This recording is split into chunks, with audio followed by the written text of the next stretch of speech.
Sarah Mitchell stood outside the cafe windows, watching the rain trace patterns down the glass. At 58, she had learned that life rarely offered second chances. Yet here she was, about to walk into one. Her daughter Emma had set up this blind date against her wishes. After 3 years of widowhood, Sarah had made peace with being alone. The worn canvas backpack on her shoulder held everything she thought she might need. A habit from decades of being prepared, of being practical. Inside, Michael Chen sat by the window, his salt and pepper hair perfectly styled, his charcoal suit speaking of boardrooms and success. At 62, the CEO had built an empire but lost something precious along the way. His late wife used to tell him that success meant nothing if you had no one to share it with. Sarah pushed through the door, her simple cream blouse and jeans a stark contrast to the polished professionals around her. She spotted Michael immediately and for a moment considered turning around. But he had already seen her, and he was standing, a genuine smile crossing his face. "Sarah?" he asked, extending his hand. She nodded, shaking it firmly. "I'm sorry. I came straight from volunteering at the community center. I should have dressed better." Michael gestured to the seat across from him. "Please sit. You look perfect." As she settled in, Sarah noticed his watch, probably worth more than her car. She felt the familiar weight of comparison, the same feeling she had carried through her marriage to a factory worker, never quite fitting into the world of people who had more. "Your daughter tells me you're a teacher," Michael said, ordering coffee for them both. "Was," Sarah corrected gently. "I retired last year. Now I volunteer helping adults learn to read." Something shifted in Michael's expression. "That's remarkable," Sarah shrugged. "It's just something I can do." The conversation flowed easier than she expected. Michael spoke of his company, but more often he spoke of his regrets, the family dinners missed, his son's baseball games watched from the office via video, the way success had cost him the very things that mattered. "My wife used to carry a backpack like yours," he said suddenly, nodding toward the bag at Sarah's feet. "She said purses were impractical. She was a nurse, always prepared for anything." Sarah saw the grief flicker across his face, recognized it like an old friend. "My husband carried a lunch pail every day for 35 years, she shared. He said it reminded him that honest work was nothing to be ashamed of.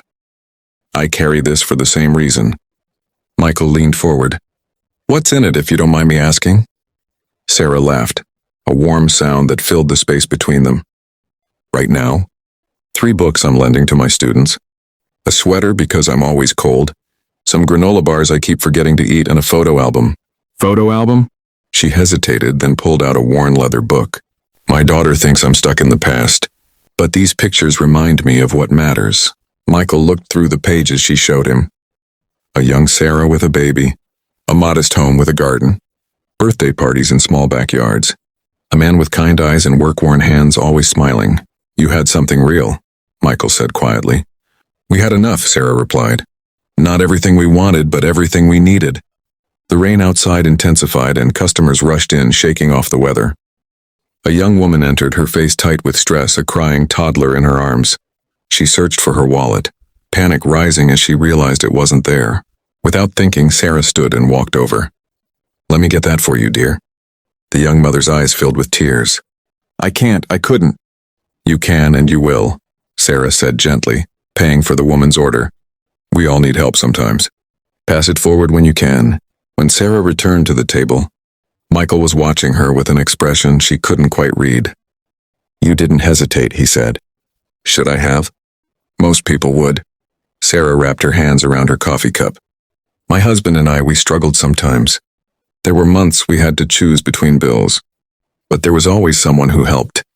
A neighbor who brought groceries saying they'd overbought. A boss who slipped an extra shift into the schedule. Kindness isn't about having plenty. It's about sharing what you have." Michael was quiet for a long moment. Then he told her something he rarely shared. "Last year I almost lost everything. Not the business, that was fine. I almost lost my son. He's 30 now, barely speaks to me. He said I taught him how to make money but forgot to teach him how to live. How to be human."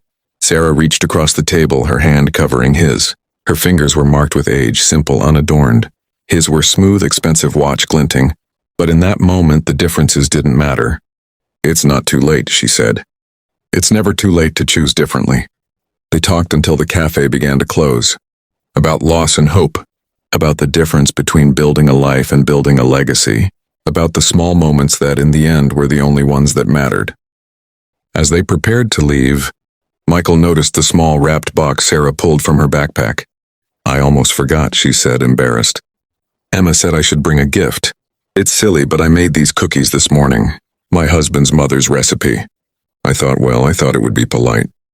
Michael accepted the simple package and something in his chest tightened. Here was a woman who had arrived at a blind date, carrying homemade cookies in a worn backpack, who stopped her own evening to help a stranger, who had lived a modest life and considered it rich. "Sarah," he said carefully, "would you consider having dinner with me next week? Somewhere quiet where we can talk more?" She smiled, and he saw not just the woman before him, but the girl she had been, the wife she had been, the teacher and volunteer and mother. He saw a lifetime of quiet strength. "I'd like that," she said. As they walked out into the rain, Michael offered his umbrella. Sarah laughed and pulled out a small one from her backpack. "Always prepared," he said, smiling. "Always," she agreed.